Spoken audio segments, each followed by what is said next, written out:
Hello friends, स्वागत है आपका आपके अपने यूट्यूब चैनल जी के टेक में। तो फ्रेंड्स, सबसे पहले तो मेरी ओर से सभी देशवासियों को स्वतंत्रता दिवस की हार्दिक शुभकामनाएं।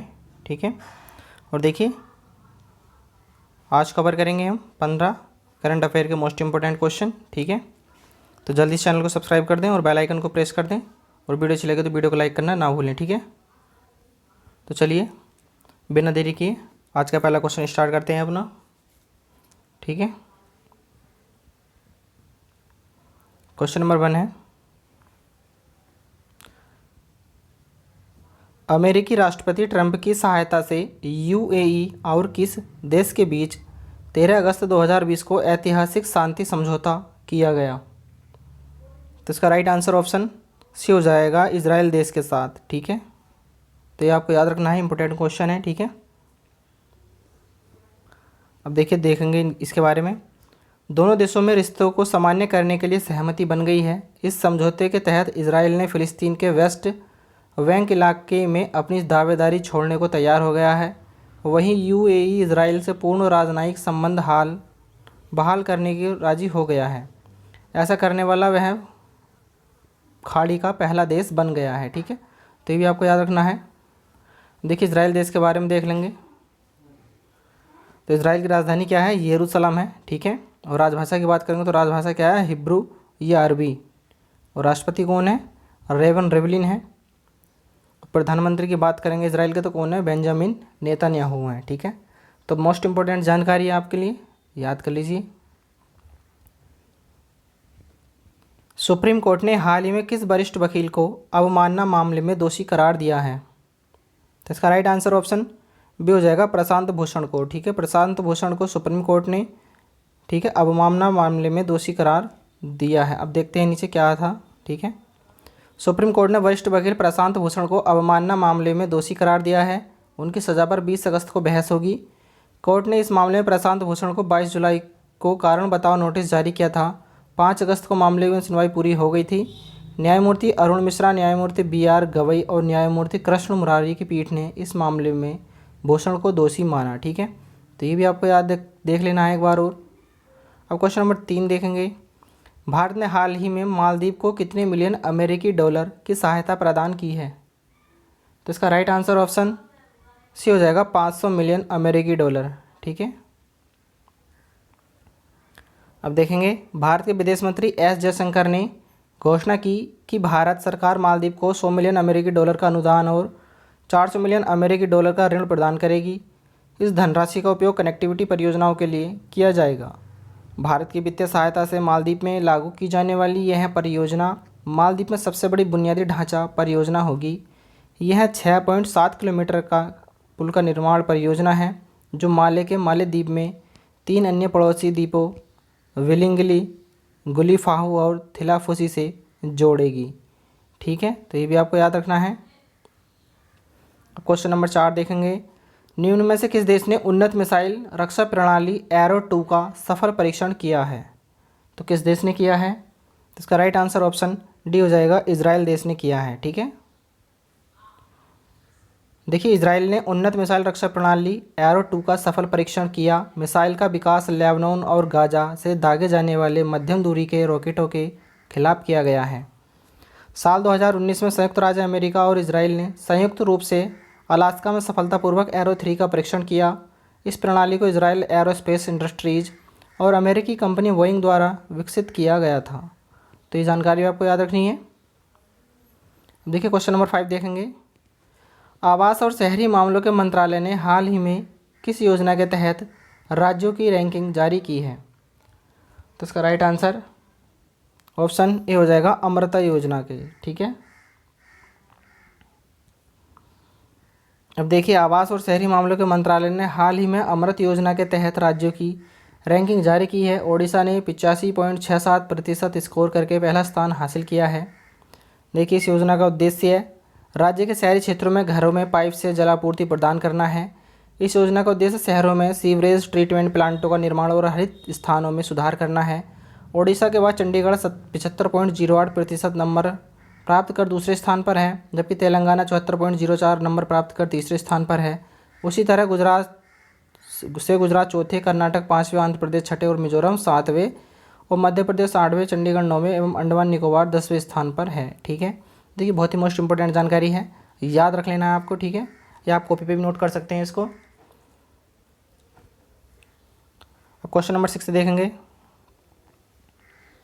किस राज्य में वनों की कटाई की उच्च दर के कारण हार्नबिल पक्षी के निवास स्थान खतरे में पड़ रहे हैं? तो इसका राइट आंसर ऑप्शन ए हो जाएगा अरुणाचल प्रदेश। ठीक है,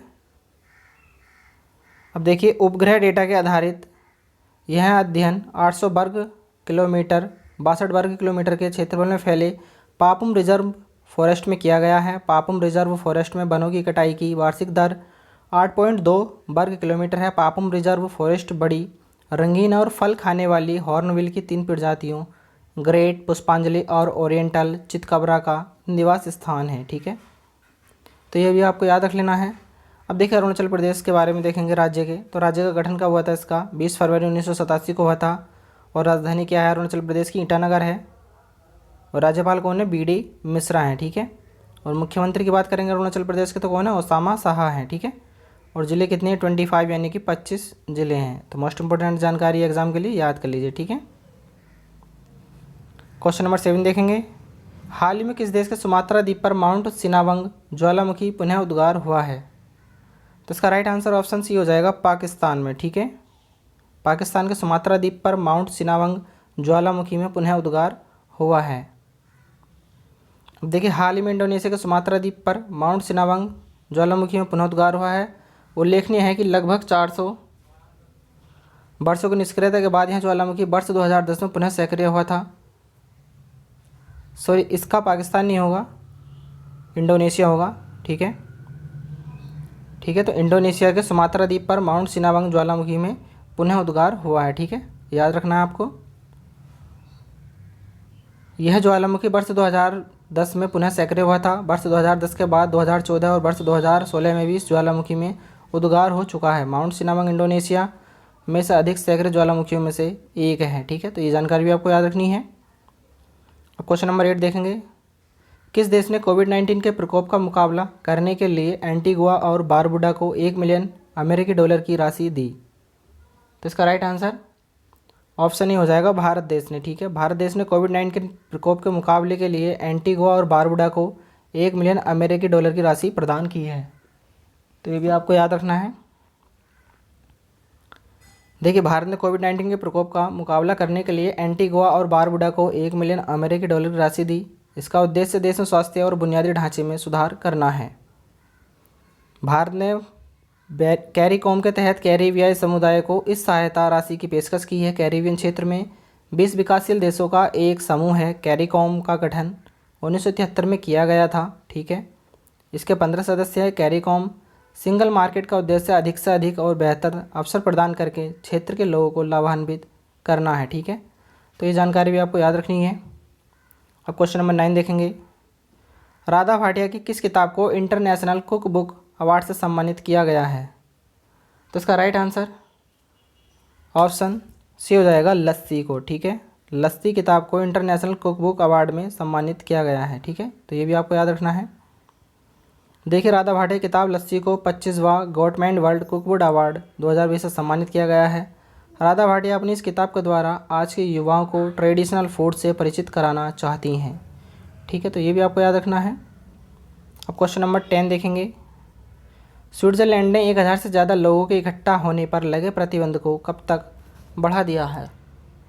तो इसका राइट आंसर ऑप्शन डी हो जाएगा 1 अक्टूबर तक। देखिए स्विट्ज़रलैंड ने 1000 से ज़्यादा लोगों के इकट्ठा होने पर लगे प्रतिबंध को 1 अक्टूबर तक बढ़ा दिया है।